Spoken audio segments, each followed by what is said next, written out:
दोस्तों UPSC, EPFO, APFC and EO exam की A to Z series की इस नई वीडियो में आप लोगों का बहुत बहुत स्वागत है, जहां पर आज हम एक बहुत ही इंपॉर्टेंट टॉपिक कवर करने वाले हैं, complete exam pattern of APFC and EO examination.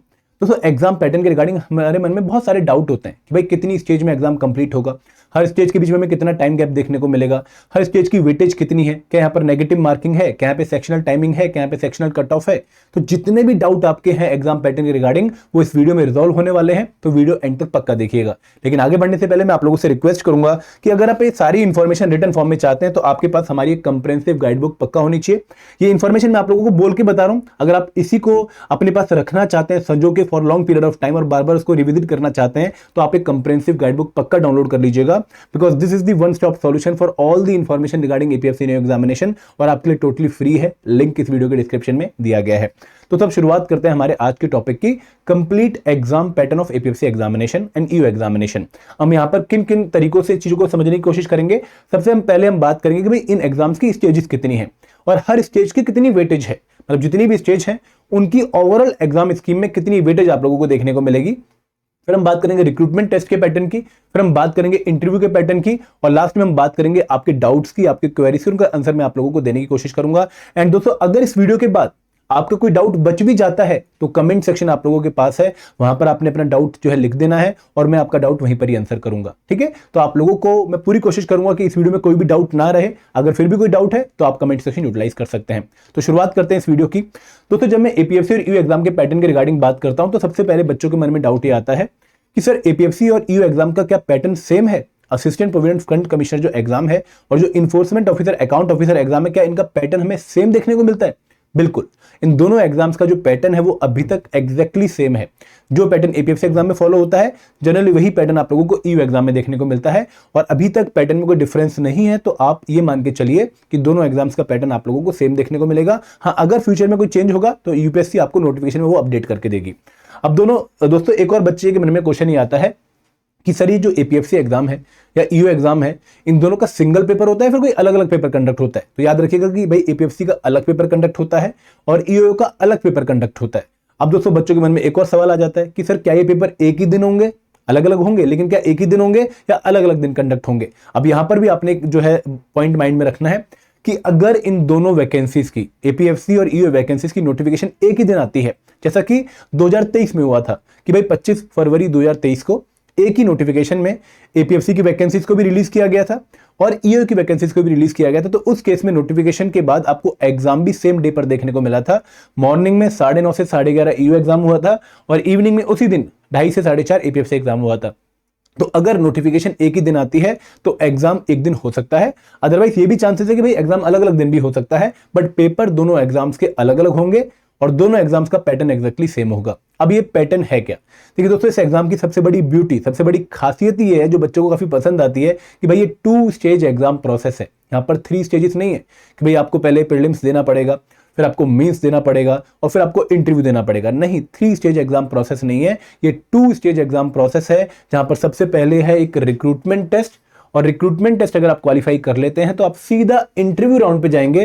कोई बीच की इंटरमीडिएट स्टेज आप लोगों को क्रॉस नहीं करनी है और इंटरव्यू जब आप दे देते हैं तो आपके मार्क्स जुड़े जाएंगे रिक्रूटमेंट टेस्ट के विद द इंटरव्यू, और अगर वो मार्क्स फाइनल कट ऑफ को क्वालिफाई कर रहे होंगे तो आप सिलेक्टेड ऑफिसर माने जाएंगे। तो यहाँ पर 2 स्टेज एग्जाम प्रोसेस आप लोगों को देखने को मिलेगा।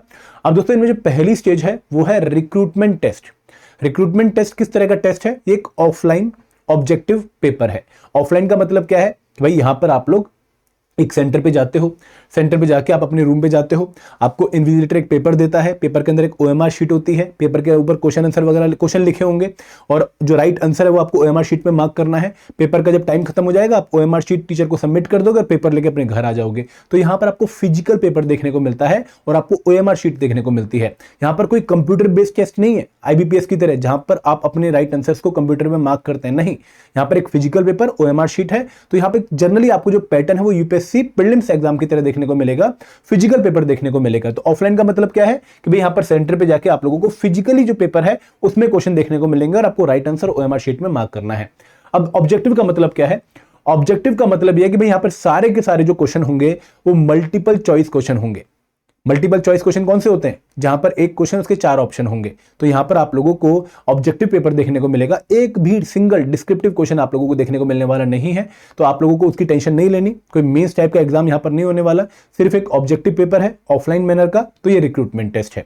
अब दोस्तों रिक्रूटमेंट टेस्ट की वेटेज कितनी है, रिक्रूटमेंट टेस्ट की जो वेटेज है वो है 300 मार्क्स, मतलब जो पेपर है ये 300 मार्क्स का होगा।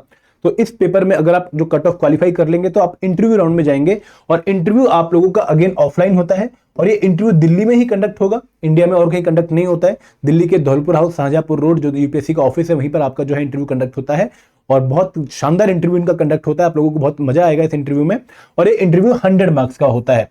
तो अब आपको एक बात समझ आ रही होगी कि भाई जो ओवरऑल पेपर है कितने मार्क्स का है, 300 प्लस 100, 400 मार्क्स का आपका टोटल पेपर है। तो इंटरव्यू की वेटेज कितनी है पूरे एग्जाम प्रोसेस में, 75%, क्योंकि 300 आउट ऑफ 400 कितना हो गया, 75%, और इंटरव्यू की वेटेज है 25%। तो ये आप लोगों को एक इंडिकेशन दे रहा है कि भाई इस एग्जाम में कहीं ना कहीं यूपीएससी मेरिट को ज्यादा तवज्जो दे रहा है। जो परफॉर्मेंस आप रिक्रूटमेंट टेस्ट में करेंगे उसकी वेटेज थोड़ी ज्यादा है, 75% वेटेज है। तो आप लोगों को यहां पर बहुत अच्छा परफॉर्म करना है ताकि आप इंटरव्यू पर अपनी डिपेंडेंस कम कर पाए।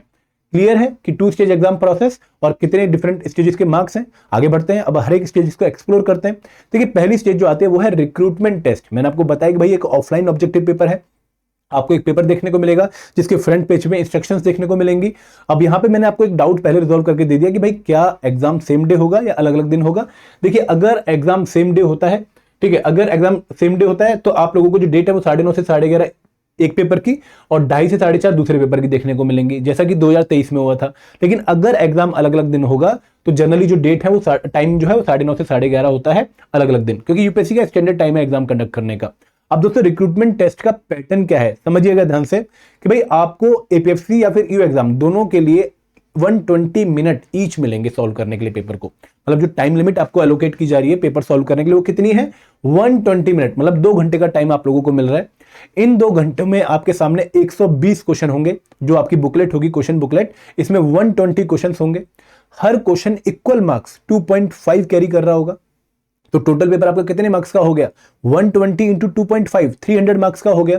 अगर आप किसी भी क्वेश्चन का आंसर गलत लगा के आ जाते हो, ओएमआर शीट पे आपने एक ही जगह सी मार्क कर दिया जो कि आंसर गलत था, तो उस केस में आपको 1/3 of the marks of the question negative marking देखने को मिलेगी। कितने मार्क्स का पेपर है, 2.5, और 1/3 कितना हो गया, 0.833। तो नेगेटिव मार्किंग कितनी हो गई, -0.833 फॉर एवरी रॉन्ग क्वेश्चन। अब दोस्तों ये जो पेपर है ये हिंदी में भी आपको देखने को मिलेगा और ये पेपर आपको इंग्लिश में भी देखने को मिलेगा। दोनों ही भाषाओं में पेपर होता है। आप हिंदी भाषा में भी पेपर अटेम्प्ट कर सकते हैं और आप इंग्लिश मीडियम में भी क्वेश्चन अटेम्प्ट कर सकते हैं। तो यहां पर आप लोगों के पास 2 लैंग्वेज में से कोई भी लैंग्वेज चूज करने का ऑप्शन है। आप लोगों को पैटर्न क्लियर है कि भाई 120 मिनट, 300 मार्क्स का paper, 120 question, Hindi and English में question, 2.5 for each question and 1/3 negative marking. Clarity.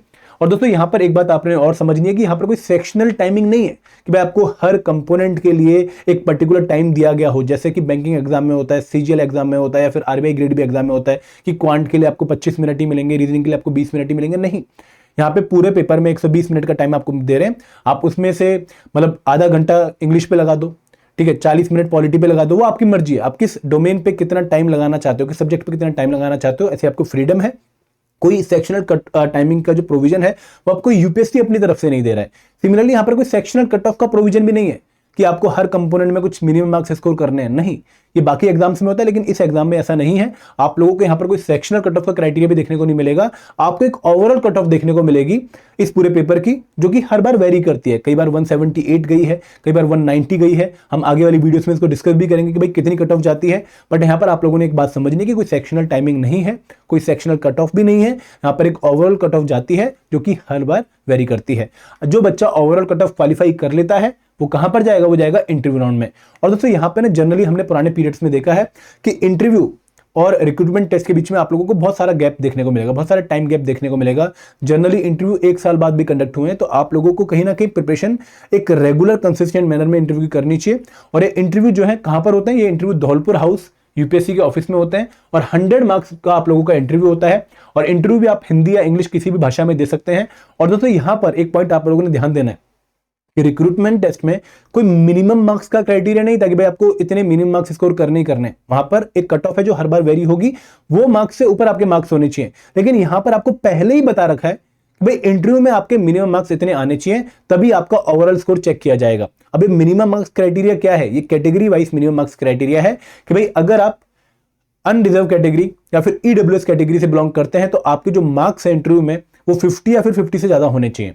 अगर आप ओबीसी कैटेगरी से बिलोंग करते हैं तो आपके जो मार्क्स हैं वो 45 या फिर 45 से ऊपर होने चाहिए। अगर आप SC ST person benchmark disability category से बिलोंग करते हैं तो आपके मार्क्स 40 या फिर 40 से ऊपर होने चाहिए। जब आप ये मार्क्स स्कोर कर लेंगे अपने कैटेगरी के हिसाब से तो आपके मार्क्स जुड़ जाएंगे विद रिक्रूटमेंट टेस्ट मार्क्स, और अगर वो marks overall cut off qualify कर रहे होंगे तो आप लोगों की सिलेक्शन फिर मानी जाएगी। तो यहाँ पे रिक्रूटमेंट टेस्ट के मार्क्स और इंटरव्यू मार्क्स जो है जोड़े जाते हैं और फिर चेक किया जाता है कि भाई फाइनल कट ऑफ क्वालिफाई हो रही है या नहीं हो रही है। तो इंटरव्यू भी आपके 2 शिफ्ट में कंडक्ट होते हैं। एक है मॉर्निंग शिफ्ट जहां पर आप लोगों को 9:30 बजे रिपोर्ट करना होता है, और एक है आफ्टरनून शिफ्ट जहां पर आप लोगों को 12 बजे रिपोर्ट करना होता है। तो आप लोगों को यूपीएससी पूरा एक नोटिस देती है जहां पर बताया गया होता है कि भाई किस रोल नंबर का किस दिन इंटरव्यू है और किस टाइम पर उसको रिपोर्ट करना है। तो आपको वो नोटिस में सारी इंफॉर्मेशन मिल जाएगी। बट दोस्तों मैं आप लोगों को अगेन एक बहुत समझाना चाहूंगा कि यहाँ पर मैं मिनिमम मार्क्स क्राइटेरिया कैसे आप लोगों को समझा रहा हूँ और उसकी इंपॉर्टेंस क्या है। मैं एक एग्जाम्पल के थ्रू आप लोगों को समझाना चाहूंगा। फॉर एग्जाम्पल एक मिस्टर एक्स है, ठीक है। मिस्टर एक्स ने एपीएफसी एग्जाम का फॉर्म फिल किया और वो पेपर देने पहुंचे, ठीक है। मिस्टर एक्स बहुत ही इंटेलिजेंट पर्सन है। जब ये इंटरव्यू देने रिक्रूटमेंट टेस्ट देने पहुंचे तो इनका जो मार्क्स जो इनका रिक्रूटमेंट टेस्ट में स्कोर आया वो कितना आया कि भाई इन्होंने 245 नंबर स्कोर किए आउट ऑफ 300, ठीक है। बहुत ही अच्छे इनके स्कोर हैं और ये अनरिजर्व कैटेगरी से बिलोंग करते हैं। अब जब ये इंटरव्यू देने गए तो इंटरव्यू में इन्होंने स्कोर किया 49 आउट ऑफ 100, ठीक है। तो इनका टोटल स्कोर कितना हो गया, इनका स्कोर हो गया टोटल 294 आउट ऑफ 400, ठीक है। अगर मान लो इस एग्जाम की इस पर्टिकुलर पेपर की जो फाइनल कट ऑफ है वो गई है 270 मार्क्स, तो आपके अकॉर्डिंग तो इनके जो फाइनल कट ऑफ है वो क्वालिफाई हो गई है, क्योंकि इनके मार्क्स है 294 और कट ऑफ गई है 270 इंटरव्यू प्लस रिक्रूटमेंट टेस्ट के मार्क्स मिला के। तो एज सच तो इनके जो कट ऑफ है वो क्वालिफाई हो गई, इनको सिलेक्शन इनकी हो जानी चाहिए। बट दोस्तों इनकी सिलेक्शन नहीं होगी। क्यों नहीं होगी मिस्टर एक्स की सिलेक्शन? क्योंकि अनरिजर्व कैटेगरी के लिए जो इंटरव्यू का मिनिमम मार्क्स का क्राइटेरिया था वो क्या था कि भाई बच्चे के 50 से ऊपर मार्क्स आने चाहिए, 50 या फिर 50 से ऊपर मार्क्स आने चाहिए, जो कि इनके नहीं आए हैं। तो भले ही इनके overall marks final cut off से ज्यादा हैं, इनकी सिलेक्शन नहीं मानी जाएगी क्योंकि इन्होंने इंटरव्यू में मिनिमम मार्क्स स्कोर नहीं किए हैं। तो वो जो मिनिमम मार्क्स का क्राइटेरिया मैं आप लोगों को बता रहा था, आई होप अब आपको उसके रिगार्डिंग बहुत अच्छे से क्लैरिटी मिल गई होगी। आगे बढ़ते हैं। अब आपके कुछ कॉमन डाउट्स होंगे, उनको मैं रिजॉल्व करता हूं। पहला कॉमन डाउट क्या है कि सर क्या ये पेपर हिंदी या इंग्लिश दोनों में कंडक्ट होगा या सिर्फ इंग्लिश में कंडक्ट होगा? दोस्तों रिक्रूटमेंट टेस्ट और इंटरव्यू दोनों ही पेपर हिंदी में भी कंडक्ट होते हैं और इंग्लिश में भी कंडक्ट होते हैं। आप जिस लैंग्वेज में कंफर्टेबल हैं उस लैंग्वेज में आप इंटरव्यू दे सकते हैं, उसी लैंग्वेज में आप पेपर अटेम्प्ट कर सकते हैं। क्या इस पेपर में कोई सेक्शनल टाइमिंग है रिक्रूटमेंट टेस्ट में? नहीं दोस्तों, रिक्रूटमेंट टेस्ट में कोई भी सेक्शनल टाइमिंग नहीं है। आप जितना टाइम चाहें जिस कंपोनेंट में डिवोट करना आप उतना कर सकते हैं। तो फिर यहाँ पर कोई सेक्शनल कट ऑफ भी नहीं है। आपको हर कंपोनेंट में कुछ मिनिमम मार्क्स स्कोर करने का क्राइटेरिया उन्होंने नहीं दे रखा है। आप कुछ कंपोनेंट बिल्कुल छोड़ के भी आ जाओ तब भी अगर आप रिक्रूटमेंट टेस्ट की कट ऑफ क्वालिफाई कर रहे हो तो आपकी सिलेक्शन मानी जाएगी। क्या यहाँ पर नेगेटिव मार्किंग है? बिल्कुल नेगेटिव मार्किंग है। 1/3 of the marks of the question. अगर आपने किसी क्वेश्चन का आंसर गलत लगा दिया है तो उस क्वेश्चन के जितने मार्क्स हैं 2.5 उसकी 1/3 नेगेटिव मार्किंग आप लोगों को देखने को मिलेगी। सारा का सारा पेपर ऑब्जेक्टिव नेचर का है। आपको सारे के सारे क्वेश्चन एमसीक्यू बेस्ड ही देखने को मिलेंगे। यहां पर एक भी डिस्क्रिप्टिव या फिर सब्जेक्टिव क्वेश्चन आप लोगों को देखने को नहीं मिलेगा। और दोनों एग्जाम्स एपीएफसी और ईओ का अभी तक जो पैटर्न है वो एक्जैक्टली सेम है। आप लोगों को कोई भी डिफरेंस इसमें देखने को नहीं मिलेगा। हाँ, फ्यूचर में डिफरेंसेस आ सकते हैं बट वो यूपीएससी नोटिफिकेशन के थ्रू क्लियर कर देती है। तो आई होप अब आपके मन में पैटर्न के रिगार्डिंग कोई भी डाउट नहीं होगा। और दोस्तों मैं आप लोगों से एक और रिक्वेस्ट करना चाहूंगा कि जो पूरी सीरीज है टू दैट सीरीज, यहाँ पर हम आपके हर एक पॉइंट को कवर करने वाले हैं। तो आप इसकी प्लेलिस्ट जो इस वीडियो के डिस्क्रिप्शन में दी गई है उसको सेव करके रख लीजिएगा ताकि आपको ये वीडियो बार बार सर्च करनी ना पड़े। तो this is regarding the pattern of APFC and EO examination. I hope आपको क्लैरिटी मिल गई होगी। कोई अगर डाउट बचा है, कोई क्वेरी बची है तो कमेंट सेक्शन आप लोगों के पास है।